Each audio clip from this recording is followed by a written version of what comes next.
How's it rockin', Dween Nation? You're listening to the Dween Sports Podcast. We're about to get underway.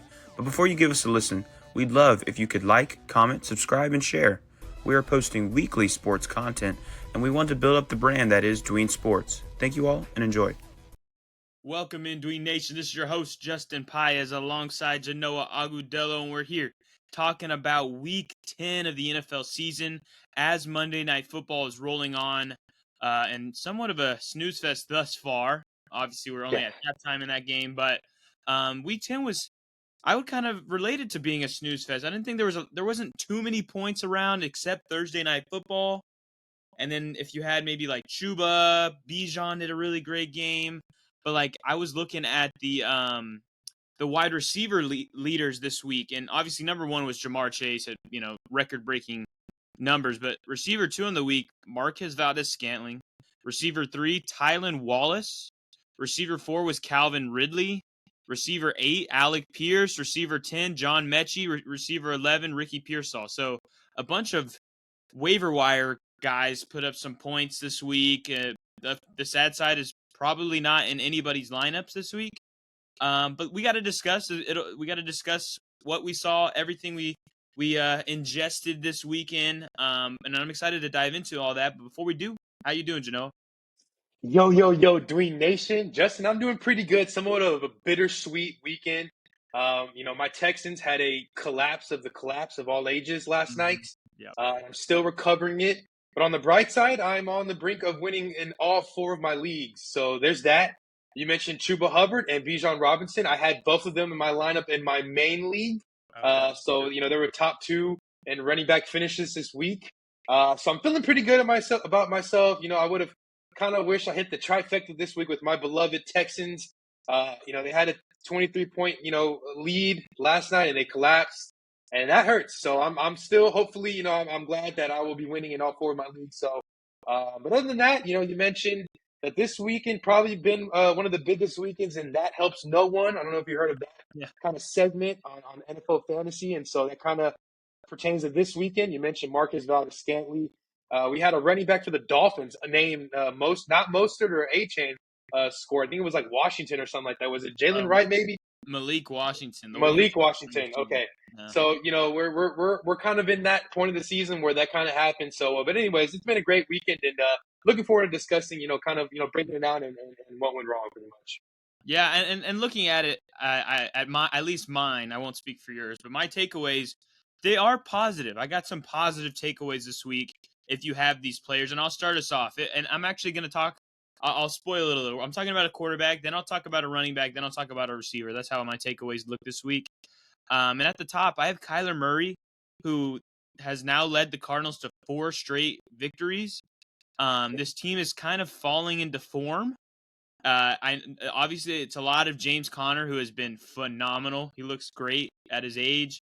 And then, Marvin had a good week. Trey McBride's just been like consistent this year. But Kyler finally showed up again on the in the stat sheets this week. Obviously last week he didn't score like any points, but it wasn't really his fault. It was a bunch of rushing touchdowns, so I didn't blame him too much. But I just think Kyler Murray, the way he's playing, he is going to be a top 5 quarterback rest of season. I think this team's going to start falling into form. They see the goal in sight, winning the division. They're in the lead right now. And they control their destiny ahead of the 49ers and the Rams, who are right behind them. So I think Kyler Murray, though, with the weapons he has, I had big hopes that that he was one of my guys. I think it's going to start falling into form where we can start relying on him every week.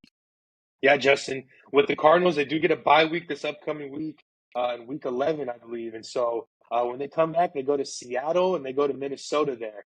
So definitely a tough, schedule ahead. And they do control their destiny, Justin, because, not only do they play the Seahawks in 2 weeks, the last 2 games of the season, they do play the Rams and they do play the 49ers. So those 2 games will determine if they were to, get in the playoffs of some sort. And even the third week, in the last 3 weeks, they play Carolina, and so that's a game that I do think that whole offense can feast. And we're starting to see the development of Trey Benson there, starting to get things rolling.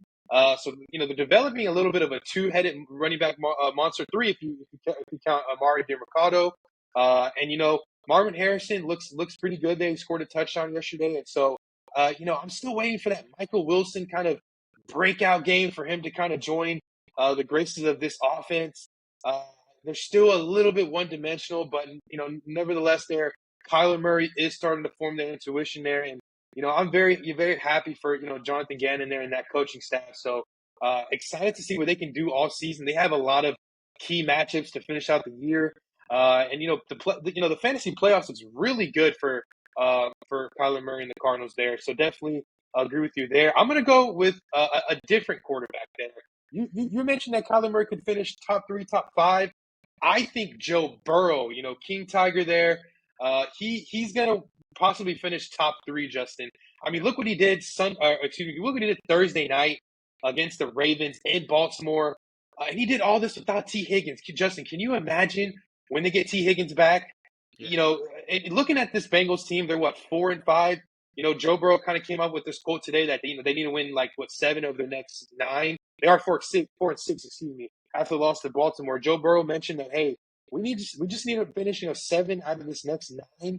The kind of storyline for the Bengals for the rest of the year is they need to win out in order to make the playoffs. I mean, Joe Burrow's healthy. He wasn't last year, and it's now or never for them. So, they do get a Sunday night game at the Chargers, and then they get a home game against the Pittsburgh Steelers. So that's a key divisional game there against the Steelers. So Joe Burrow is going to need to be throwing. It doesn't matter who the running backs are. Obviously, Zach Moss is potentially going to miss the rest of the year. Chase Brown looks pretty good, but he has a little bit of a fumbling issue. He's fumbled the last 2 weeks. And I think they got Khalil Herbert there now. And so it doesn't matter who the running back is.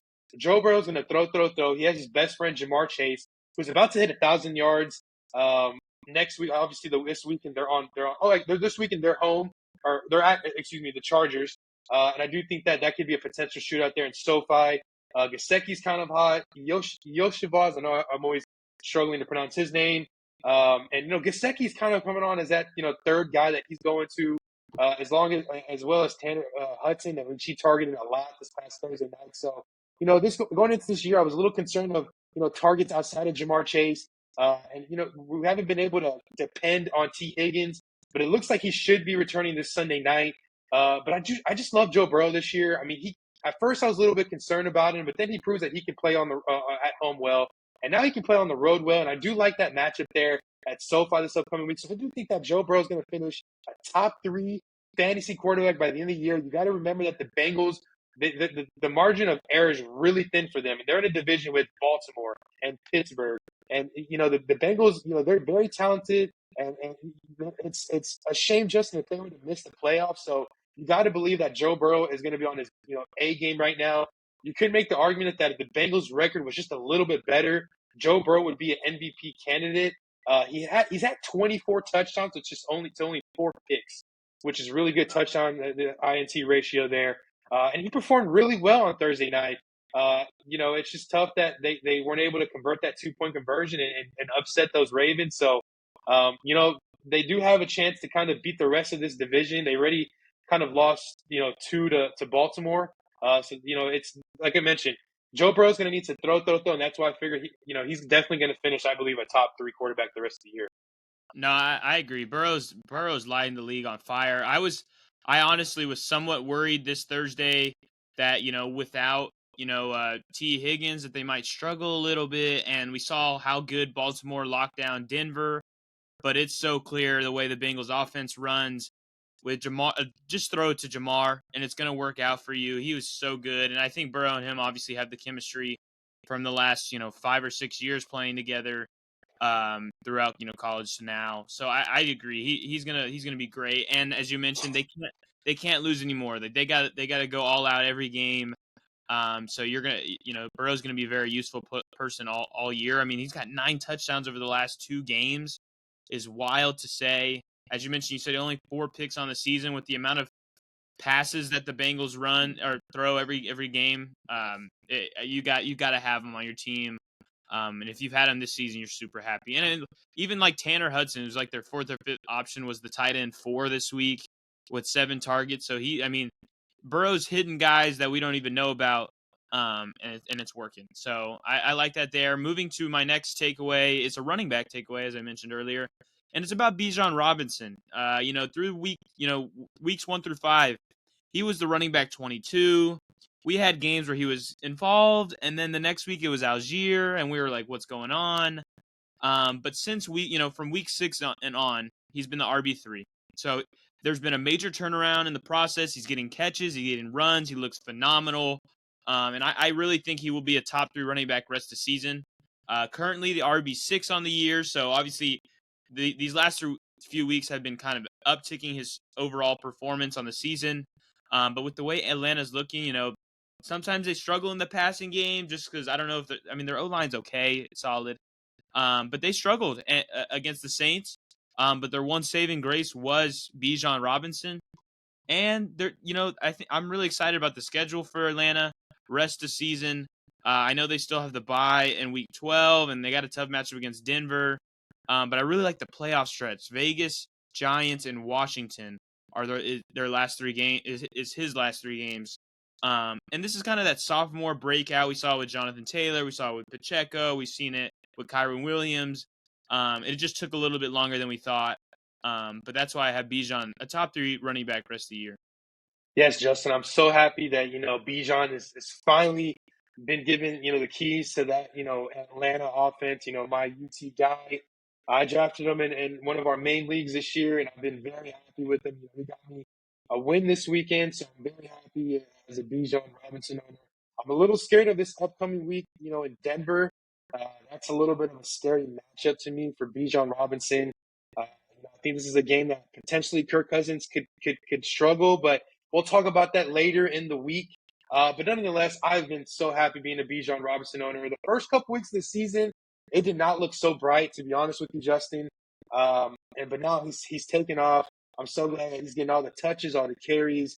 It just made me tear up a little bit, yesterday, seeing him score those 2 touchdowns. And I think he took one outside of 25 or 30 towards the end of the game. And it was beautiful, Justin. It was just beautiful because finally, we've came along that last, his rookie year last year with Arthur Smith. Those dog days. It was dark days there in Atlanta.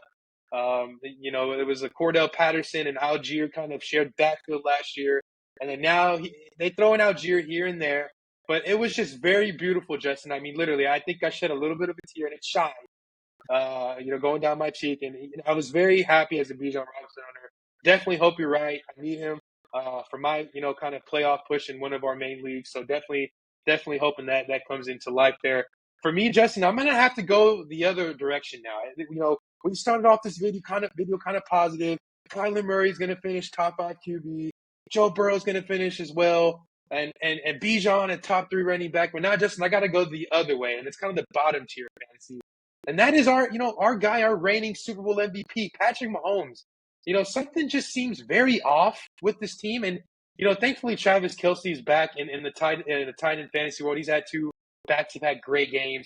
But, Patrick Mahomes has yet to really have a great game. I know he had, a great game last Monday night against the Buccaneers. But, Justin, I just feel like this Kansas City defense really does everything they can for Patrick Mahomes. All he needs to do is be somewhat of a game manager. I know this is crazy. We're calling, the back-to-back Super Bowl MVP, an MVP a year ago, a guy that, he's a game manager now in the fantasy world. And it's, he's only hit 300 yards once this year. That was against the Saints. He kind of had his best game of the year, like I mentioned, last Monday night against the Buccaneers. And so the test really comes this weekend because right now Patrick Mahomes has become unstartable.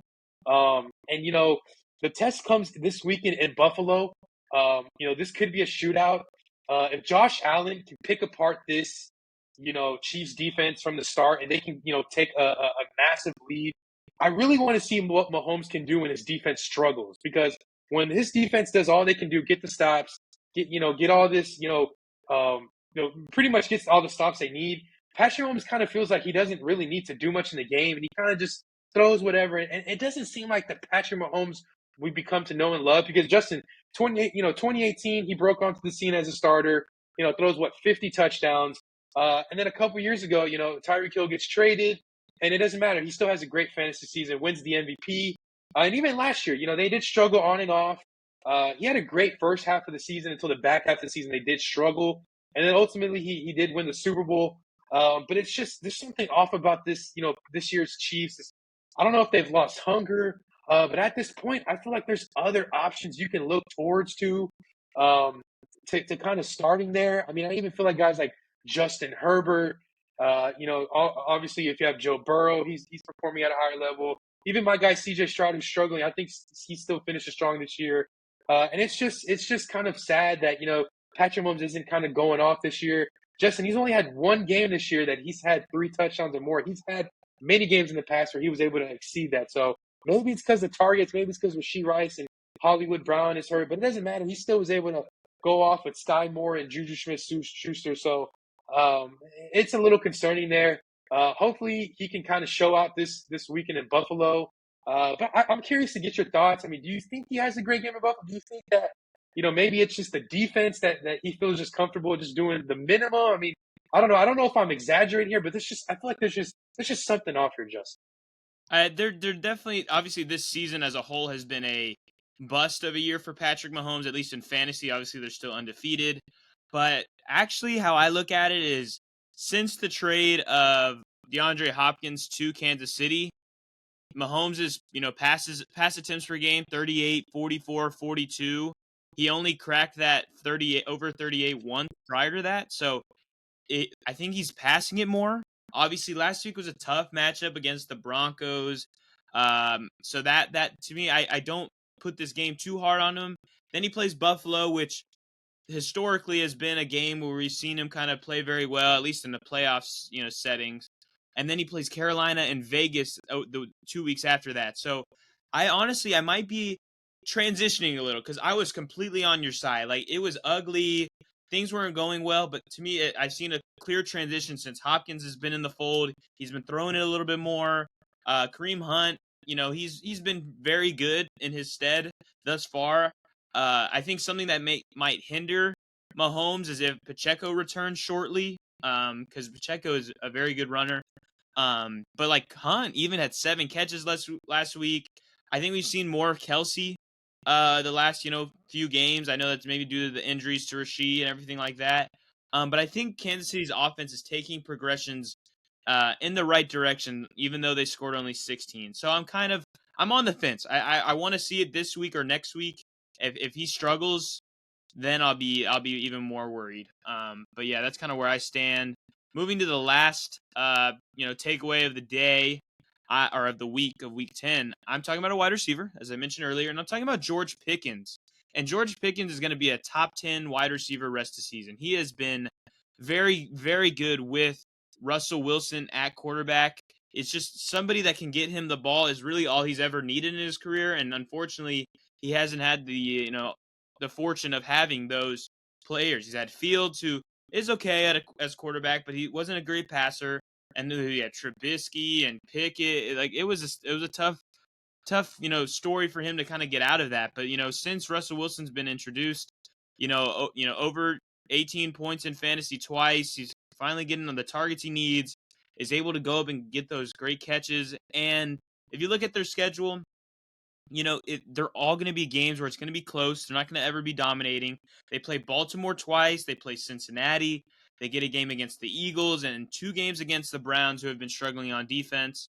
So I expect Pickens to continue to be very, very good with the opportunities given. And to me, with the introduction of Mike Williams, I don't think that's going to hinder or take away from him, only going to help him to have another guy that, corners can actually guard. I think the number 2 before that was like Van Jefferson and Calvin Austin. So now they actually have a capable 2 that can kind of hopefully open up things for Pickens, because he's going to be top 10. I'm pretty confident with it. Well, I tell you what, you're on my good side today, Justin. You have one of my guys, Bijan, and then now you have another guy, and George Pickens. And I had these guys in my lineup this week, and they got me the victory. So I'm going to agree with you. I'm very excited as a George Pickens owner. You know, before the season, I kind of preferred, Justin Fields at quarterback. But, I did not expect this kind of resurgence for Pickens with Russell Wilson at quarterback. Mr. Unlimited is back. It feels like the good old Seattle days where you can rely on Russell Wilson now. And who would have thought, Justin, that, Pickens gets a big bump there with Russell Wilson at quarterback? I mean, Pickens has had, all three starts there with Russell Wilson. Pickens has had some great fantasy weeks there. And I was a little hesitant this weekend in Washington, but, still they were able to score 28 points there. And I really like this. I really like this going forward there. They do get a home game against Baltimore. Their secondary has struggled, as we saw with Jamar Chase, and Joe Burrow was able to do something on Thursday night. They might not have Kyle Hamilton, this weekend in Pittsburgh. So, fire up Pickens, fire up Russell Wilson. This could be a potential shootout. I do know last year in this kind of very same matchup, Pittsburgh was home with Baltimore. I do know that Pickens did have over 100 yards last year. I think he had a touchdown as well, because I remember having him and I was pumped. I was very excited for Pickens. So that was with Kenny Pickett at quarterback last year. So definitely like him with Russell Wilson, who's going to throw there. And so, yeah, I love it a lot. And so you mentioned their schedule.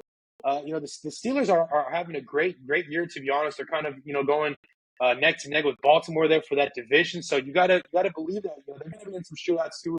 You mentioned, against Philadelphia, kind of in the battle for Pennsylvania. You got to believe that that's going to be a shootout. They do get another game or two against the Bengals. So definitely love that going forward, Justin. So I'm rocking with it. For me, I kind of wanted to, start things off talking about Ricky Pearsall, but I kind of want to just save that for another episode. I know we're going to talk about him in another episode, but I want to talk about the 49ers offense as a whole. I was very, high on, having Brock Purdy as one of my starts of the week. I know you kind of beat me to it. Brock Purdy he had a phenomenal showing yesterday. And that was with Debo not really doing much. And, I got to say that Kittle's on fire. When he is healthy, he is a top 5 fantasy tight end, no doubt, maybe top 3. And, they have Debo who's going to start getting hot. I think he's going to have a great game against Seattle this week. But I just like Purdy the rest of the year.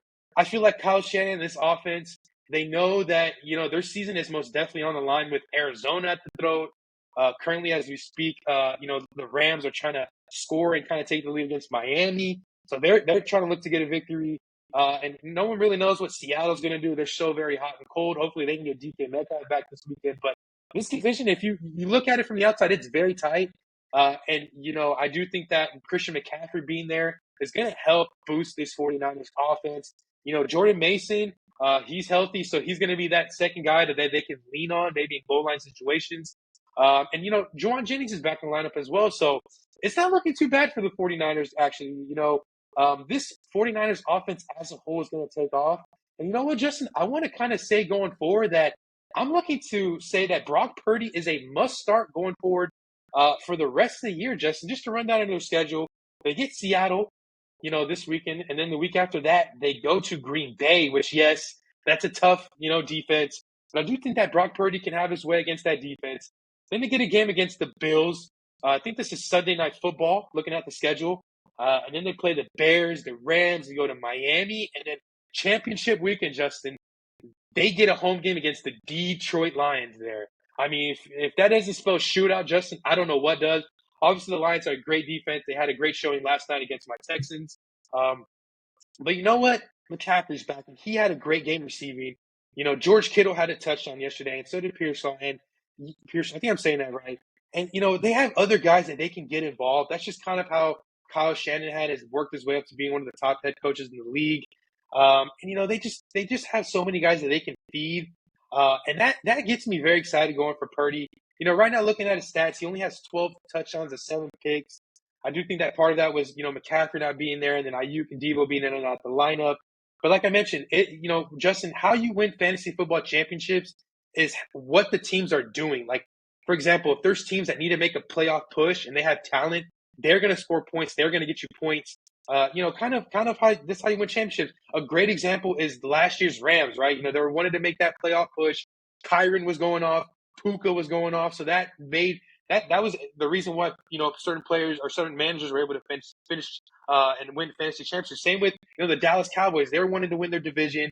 That's why you had Dak Prescott had a great year last year in the fantasy playoffs, as well as CeeDee Lamb. So players like that, that's one thing to look at there, Dewey Nation. When players that go along with teams are making a playoff push and they have talent around them and they're kind of tied in that division and they have competitors, those are the players that you want to start there. And this Mhm. 49ers offense is going to be the reason why a lot of people can potentially win fantasy championships this time next month.